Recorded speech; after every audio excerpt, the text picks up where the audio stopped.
하나님의 말씀은 열왕기상 17장 1절에서 7절의 말씀입니다.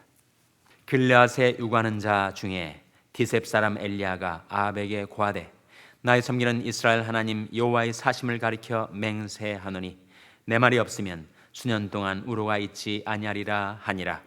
여호와의 말씀이 엘리야에게 임하여 가라사대 너는 여기서 떠나 동으로 가서 요단 앞 그릿 시냇가에 숨고 그 시냇물을 마시라. 내가 까마귀들을 명하여 거기서 너를 먹이게 하리라.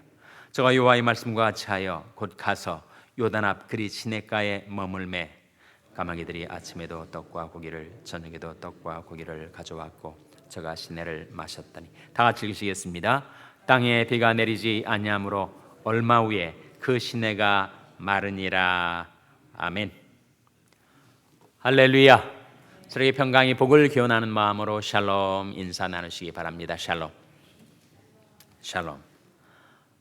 오늘도 화요 새벽 기도에 잘 나오셨습니다. 화요 여성 성경 공부가 오전 10시에 친교실에서 있습니다.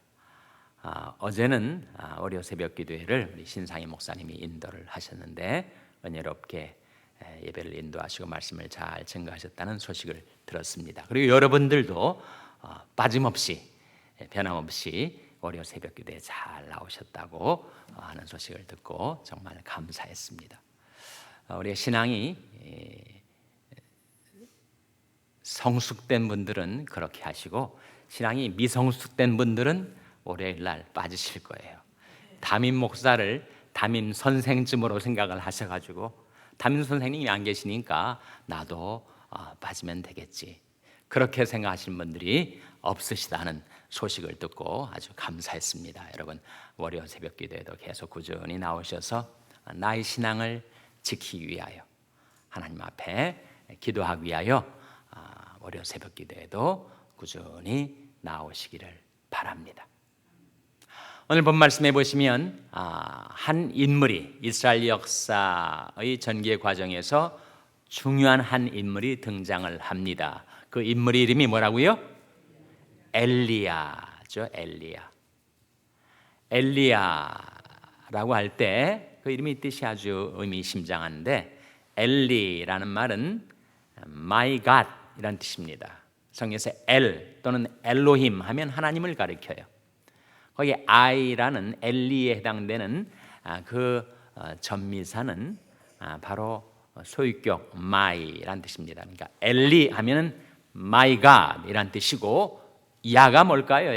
야가 바로 야훼를 가리킵니다. 여호와를 가리키죠. 그러니까 엘리야라는 이름의 뜻은 My God is 야훼라는 뜻입니다. 나의 하나님은 여호와시다라고 하는 것이 엘리야의 이름이고 그것은 바로 엘리야 선지자의 앞으로의 삶을 예고하는 뜻을 담고 있는 이름이죠. 바로 바알 신앙과 여호와 신앙이 첨예하게 대립되고 충돌했을 때 그때 엘리야의 신앙으로 이스라엘 민족의 새로운 역사의 장을 열게 되죠. 이 엘리야가 어느 왕 때 등장했죠? 어느 왕 때 등장했습니까? 바로 아방 아니에요? 아방은 이스라엘 왕 역대 왕 중에서도 가장 악한 왕. 왜 악했는가? 하나님께 대한 신앙을 팔아버리고 그가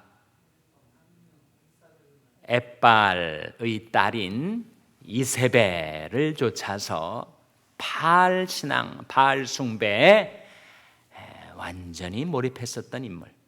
그렇지 않아도 이스라엘 부왕국의 시조격인 여로보암 때부터 금송아지 우상을 섬기던 이스라엘이 이 아왕 시대에 바알 숭배를 그렇게 극렬하게 음란하게 행했던 것입니다. 그러니까 이스라엘 민족의 신앙 역사상 가장 암울했던 역사의 한 페이지, 바로 그 시점에 엘리야가 등장한 것입니다. 자, 1절 말씀 같이 읽겠습니다. 1절 말씀 시작. 길르앗에 우하는 자 중에 디셉 사람 엘리야가 아합에게 고하되 나의 섬기는 이스라엘 하나님 여호와의 사심을 가리켜 맹세하노니 내 말이 없으면 수년 동안 우로가 있지 아니하리라 하니라. 엘리야는 어디에 우거했다고요? 길르앗에 우거했다라고 했는데, 길르앗은 요단강 동편에 있는 지역 이름입니다. 고산지대죠. 요단강 동북쪽에 있었던 길르앗이라는 큰 땅이 있었는데, 그 길르앗에 우거하는 자 중에 디셉 사람, 그의 고향이 디셉으로 나타나 있습니다. 디셉은 바로 엘리야의 출생지라고 이해하시면 됩니다. 그래서 이 디셉 사람 엘리야가 아합에게 고하되, 나의 섬기는 이스라엘 하나님 여호와의 사심을 가리켜 맹세하노니 내 무엇이 없으면, 이렇게 나옵니까? 내 말이 없으면 수년 동안 우로가 있지 아니하리라 하니라. 엘리야는 선지자 시대, 본격적인 선지자 시대를 열었던 첫 선지자죠. 중요한 선지자입니다. 그러니까 엘리야 이후로 엘리야, 엘리사, 또 이사야, 예레미야, 그 많은 선지자들이 출현을 하죠. 그 본격적인 선지자 시대의 첫 인물이 엘리야였습니다. 그럼 그 이전에는 선지자가 없었는가? 그 이전에도 선지자가 있었죠. 누가 있었습니까? 사무엘이 선지자였고, 모세가 선지자였고, 그리고 아브라함이 선지자였습니다. 아니, 아브라함이 선지자인가? 성경이 그렇게 말을 하는 거예요. 우리 선지자 하면 미리 아는 자, 예언자, 앞날의 일을 말하는 자, 그런 어감이 있기 때문에 선지자에 대한 본래의 뜻을 우리가 놓치기 아쉬운데, 선지자 또는 예언자라고 했을 때 그 예언자의 예자가 미리 예자도 있지만 무슨 예자가 있다고요? 맡길 예자가 있죠. 맡길 예자. 예금하다, 예탁하다, 맡길 예자. 그러니까 예언자라고 했을 때 예언은 맡길 예자의 말씀 언자니, 예언은 바로 말씀을 맡기는 것. 예언자는 말씀을 맡은 자라는 뜻입니다. 그러니까 아브라함이 말씀을 맡지 않았어요? 하나님께서 너는 내가 지시할 땅으로 가라 하셨고, 아브라함아 두려워 말라, 나는 너희 방패요 너희 지극히 큰 상급이니라 하셨으니 하나님의 말씀이 그에게 임하는 거죠. 이상 중에 여호와의 말씀이 아브라함에게 임하여 가라사대, 아브라함아 두려워 말라, 나는 너희 방패요 너희 지극히 큰 상급이니라 하신 하나님의 말씀을 받은 아브라함이 선지자였습니다. 예언자였죠. 말씀을 맡았으니까. 그걸 성경에서 증거합니다. 아브라함, 이삭, 야곱 3대 족장들로만 알려져 있지만 이들이 바로 기름 부음 받은 자요 나의 선지자라고 하나님이 하시는 말씀이 시편 105편 15절에 나와요. 한번 찾아보시기 바랍니다. 시편 105편 15절. 시편 105편 15절 말씀을 찾아서 한번 같이 읽겠습니다. 시편 105편 15절은 구약성경 878면, 시편 105편 15절 말씀입니다. 구약성경 878면 시편 105편 15절 말씀 찾으셨습니까? 자, 한번 같이 읽겠습니다. 시작. 이르시기를 나의 기름 부은 자를 만지지 말며 나의 선자를 상하지 말라 하셨도다. 여기에 나온 기름 부은 자, 선자는 누구를 가리키는가? 그 앞에 문맥에 나오지 않습니까?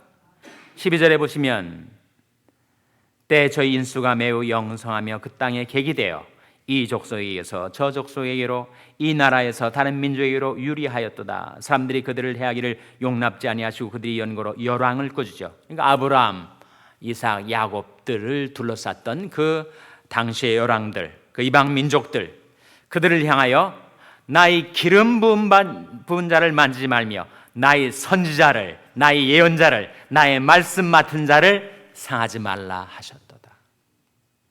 그래서 예언자의 본래적인 뜻은 하나님의 말씀을 맡은 자, 하나님의 말씀이 그에게 임한 자를 가리켜서 예언자라고 합니다. 그 엘리야가 아합 왕을 상대해서 너무나도 당당하게 내 말이 있기 전에는 앞으로 이스라엘에게 우로가 있지 않을 것이다. 대단한 권세 행사 아닙니까? 아니 어떻게 이렇게 왕 앞에서 당당할 수 있을까? 그것은 바로 하나님의 말씀을 맡았기 때문에, 그 말씀이 당당하고 권세가 있지 않았어요? 엘리야 편에서 보면 엘리야는 우리와 성정이 같은 연약한 한 인간, 그도 역시 피조물이요 죄성을 지닌 연약한 인간이었지만 그에게 임했던 하나님의 말씀이 그를 그렇게 견고하게 세워준 거죠. 그래서 내 말이 없으면 대단한 권세를 드러내는 대목인데, 사실은 것은 하나님이 앞으로 하실 일을 그 종 선지자에게 그 비밀을 계시해 주셨기 때문입니다. 아모스서 3장 7절에 보시면 여호와께서는 그 종 선지자들에게 비밀을 나타내지 아니하시고서는 그것을 행하심이 없다라고 하는 말씀이 나옵니다. 하나님께서는 앞으로 행하실 하나님의 경륜의 비밀을 미리 선지자들에게 나타내신 후에 그것을 행하심으로써 그 선지자의 권위를 세워주시는 하나님. 그러니 너희는 너희 하나님이 여호와를 신뢰하라. 그리하면 견고히 서리라. 그 선지자를 신뢰하라. 그리하면 형통하리라 하는 말씀이 나오는 것입니다. 선지자도 우리와 똑같은 다를 바 없는 연약한 인간이지만 하나님이 영원하신 말씀을 그 선지자들에게 계시해 주시고 그 말씀하신 대로 실행하시는 하나님, 그 신실하신 하나님의 능력으로 그 선지자를 높여주시고 세워주시는 거죠. 그 말씀은 중요하기 때문에 여러분 직접 한번 찾아보시기 바랍니다. 역대하 20장 20절 말씀 찾아서 한번 같이 읽겠습니다. 이 여호사밧 왕이 전전긍긍하고 있는, 외침을 받아서 무서워 떨고 있는 유다 백성들을 향하여 외쳤던 하나님의 말씀입니다. 역대하 20장 20절 말씀 우리 찾아서 한번 같이 읽겠습니다. 역대하 20장 20절 말씀, 구약성경 682면입니다. 구약성경 682면. 역대하 20장 20절 말씀 찾으셨습니까? 같이 읽겠습니다. 시작. 이에 백성들이 일찍이 일어나서 들로 나가니라. 나갈 때 여호사밧이 서서 가로되 유다와 예루살렘 거민들아 내 말을 들을지어다. 너희는 너희 하나님 여호와를 신뢰하라. 그리하면 견고히 서리라. 그 선자를 신뢰하라. 그리하면 형통하리라 하고, 여기 나온 말씀, 너희는 너희 하나님 여호와를 신뢰하라. 그리하면 견고히 서리라. 그 선자를 신뢰하라. 그리하면 형통하리라. 그것이 성경의 위대한 원리입니다. 우리가 하나님을 신뢰하면 우리 연약한 인생, 휘청거리는 인생이 견고히 서게 됩니다. 만일 너희가 믿지 아니하면 정령이 굳게 서지 못하리라. 믿지 않으면 서질 못해요. 믿으면 견고히 섭니다. 너희 하나님 여호와를 신뢰하라. 그리하면 견고히 서리라. 그 선지자를 신뢰하라. 그리하면 어떻게 된다고요? 형통하리라. 하나님의 말씀이 그 인생 앞에서 줄다름치며 앞서 행하니 그 말씀을 따라가는 인생이 형통케 된다는 거예요. 내 입에서 나가는 말도 헛되이 내게로 돌아오지 아니하고 나의 뜻을 이루며 나의 명하여 보낸 일에 형통하리라. 하나님의 말씀이 능력이 있어서 그 말씀을 붙잡는 인생에 형통함이 깃들게 된다 하는 말씀이죠. 여러분 이 말씀을 늘 기억하고 생활하시기 바랍니다. 내가 하나님을 신뢰하면 내 인생이 견고하게 서는구나. 내가 그 선지자를 신뢰하여 하나님의 말씀을 좇아 행하면 내 인생이 형통하게 되는 것이구나.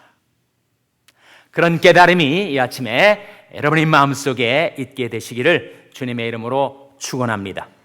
그래서 다시 열왕기상 17장으로 돌아와서 하나님께서 엘리야 선지자를 통하여 하신 말씀, 그 말씀이 없으면, 하나님의 말씀이 없으면 수년 동안 우로가 있지 아니하리라 하신 대로 하나님의 말씀은 자연계를 움직이는 말씀. 하나님의 말씀이 없으면 비도 오지 않고 천둥과 번개도 치지 않고 이슬도 맺히지 않고, 그러니까 기근이 생기는 거죠. 가뭄이 생기는 거예요. 정말 몇 년 동안 가뭄과 기근이 이스라엘에게 닥쳐왔습니까? 몇 년 동안? 3년 아니었어요? 3년. 3년 동안 전혀 비도 오지 않고 우로가 없으니, 그러니까 농작물들이 나질 않고, 그래서 그 가뭄 때문에 기근이 이스라엘에게 닥쳐왔는데 그것은 바로 하나님의 심판이었어요. 그 와중에 있었던 엘리야 역시 먹을 것이 없이, 더군다나 이제 네가 이스라엘의 트러블러, 이스라엘을 요동케 하는 자다라고 범죄로 지목해서 왕권을 가지고 공격을 해오는 그 아방 앞에서 피신도 해야 하고, 그리고 먹고 살기도 해야 했는데, 무엇으로 엘리야가 그렇게 피신하고 먹고 살았죠?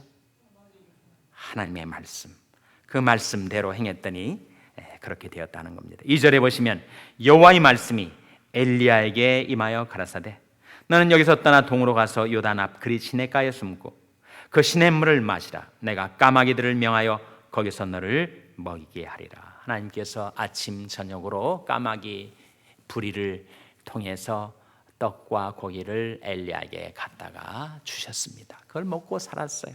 근데 가뭄이 계속 심해지자 그 떡과 고기는 먹었지만 마실 물이 없도록 시내가 말라버렸습니다. 7절에 보시면 땅에 비가 내리지 아니하므로 얼마 후에 그 시내가 마르니라. 이 모든 것이 하나님의 말씀대로 이루어졌다는 거예요. 그가 말씀하심에 이루었으며 그가 명하심에 견고히 섰도다. 하나님 말씀은 살았고 운동력이 있는 말씀. 내 말이 불같지 아니하냐, 반석을 쳐서 부스러뜨리는 방망이 같지 아니하냐. 아베 정권, 아베 악랄했던 그 절대 왕조가 하나님의 말씀 앞에 부서져 내리고 있는 거죠. 하나님의 말씀에는 빛이 들어 있습니다. 하나님의 말씀에는 힘이 들어 있어요. 여호와의 말씀은 내 발의 등이요 내 길의 빛이니이다. 하나님 말씀에 빛이 들어 있습니다. 그리고 하나님의 말씀에 힘이 들어 있죠. 살았고 운동력이 있고 내 말이 불같지 아니하냐, 반석을 쳐서 부서뜨리는 방망이 같지 아니하냐, 다이너마이트 같은 힘이, 권능이 말씀에 들어 있어요. 뿐만 아니라 우리가 말씀을 따라가면 우리의 연약하고 초라한 인생에 막대한 자원이 공급이 됩니다. 지금 먹을 것이 없는 이 엘리야에게 어떻게 밤낮으로 떡과 고기와 물이 공급되었는가? 하나님의 말씀을 따라 행했더니 하나님께서 다 보장해 주시는 거 아니에요? 여러분, 우리가 하나님의 말씀, 내게 임한 하나님의 말씀을 얼마나 반기는가, 얼마나 환영하는가. 여러분 생활 속에 갑자기 금은 덩어리가, 금은 부스러기들이 한 1000개가, 수천 개가 여러분에게 떨어지면 얼마나 좋아하시겠어요? 저도 굉장히 좋아할 것 같습니다. 수천 개의 금은 덩어리가 내게 쏟아져 들어왔다. 횡재한 거죠. 일확천금 한 것처럼 그렇게 좋아하지 않겠어요? 하나님의 말씀이 그러하다. 시편 119편 72절 한번 보시기 바랍니다. 시편 119편 72절. 시편 119편 72절 말씀 우리 한번 찾아서 같이 읽겠습니다. 시편 119편 72절 말씀.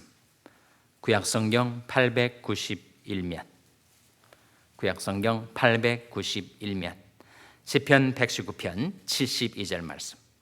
같이 읽겠습니다. 시편 119편 72절 같이 읽겠습니다. 시작. 주의 입의 법이 내게는 천천 금은보다 승하니이다. 주의 입의 법, 주의 입의 말씀이 내게는 천천 금은보다 승하니이다. 수천 개의 금은 덩어리들이 내게 떨어지는 것보다 하나님의 말씀이 내게 임하면 그것이 더 귀하다. 여러분 그렇지 않습니까? 재벌이 돼도 그 호흡이 끊어지면 그 많은 재물들이 무슨 소용이 있어요? 수천 개의 금은 덩어리가 내게 주어져도 내게 생명이 없으면 그것이 나랑 무슨 상관이 있습니까? 그런데 바로 내게 생명과 호흡을 주는 하나님의 말씀, 하나님의 말씀이 정말 금은 덩어리보다 더 승하죠. 그 말씀을 사모하고 그 말씀을 갈망하고 나 곧 내 영혼이 여호와를 기다리며 그 말씀을 바라는도다. 그렇게 하나님의 말씀을 갈망해서 하나님께서 여러분에게 하나님의 입의 말씀을 풍성히 베풀어 주시고 그 말씀 따라 여러분이 살아갈 때 그 말씀이 여러분에게 빛이 되고 힘이 되고 공급이 되시기를 주님의 이름으로 축원합니다. 기도하시겠습니다. 오늘 말씀 기억하며 하나님, 저희들도 하나님의 말씀을 맡은 자로 하나님의 말씀을 따라 살아가게 하여 주시옵소서. 기도하시기 바랍니다. 우리 자녀들을 위해서 기도할 때 하나님, 저희 자녀들 위하여 말씀을 보내어 주시고 그 말씀 따라 살아가는 저희 자녀들의 삶 속에 빛과 힘과 공급을 이루어 주시옵소서. 베풀어 주시옵소서. 자녀들을 위해서 기도하시기 바랍니다. 평생에 내간 지체들을 위해서 기도해 주시기를 바랍니다. 하나님께서 그들과 권능의 손으로 안수해 주시고 소생케 해달라고 기도해 주시기 바랍니다. 우리 샬롬교회를 위해서 기도할 때 하나님, 저희 샬롬교회가 하나님의 말씀의 빛을 따라 하나님의 말씀의 힘을 입어 하나님의 말씀의 공급을 의지하여 행하는 교회가 되게 해달라고 기도하시기 바랍니다. 여러분의 생업을 위해서 기도하시고 코이노니아 박정희 목사님을 위해서 기도해 주시기 바랍니다. 하나님, 이 아침 하나님 앞에 나온 저희들을 성령으로 충만케 하여 주시옵소서. 이런 제목들을 놓고 우리 합심해서 기도하겠습니다.